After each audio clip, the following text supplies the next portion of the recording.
सुप्रभात मित्रहो. अंतरंग या सदरामध्ये मी विठ्ठल शितोळे सर आपणा सर्वांचं मनपूर्वक सहर्ष स्वागत करत आहे. किती सुंदर आहे बघा मित्रांनो. सेकंदाच्या छोट्याशा असण्यानं जर आपला फोटोग्राफ छान येत असेल तर थोडा विचार करून पहा. नेहमी हसत राहिल्यावर आपले आयुष्य किती सुंदर दिसेल बरं. आणि म्हणूनच कोणी कितीही त्रास देण्याचा प्रयत्न केला तरी त्याचा त्रास किती करून घ्यायचा की नाही घ्यायचा हे आपल्या हातात असते. टाकलेलं प्रत्येक पाऊल हे आपलं जीवन बदलू शकतं, पण टाकलेलं पाऊल हे खूप विचारपूर्वक टाकलेलं व चांगलं असणं हेही तितकंच महत्वाचं असतं. आयुष्यात आपल्याला सगळं जे काही मिळतं ना ते अनुभवातून.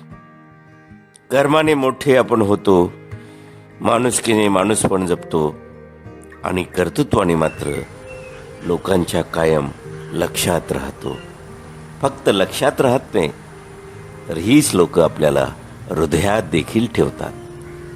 आहे की नाही सुंदर? बघा विचार करून. आपलं हसणं हे किती सुंदर आणि इतरांसाठी सुद्धा किती सुबक ठरू शकतं. लिहिणाऱ्याला सलाम. अभिवाचन विठ्ठल शितोळे सर.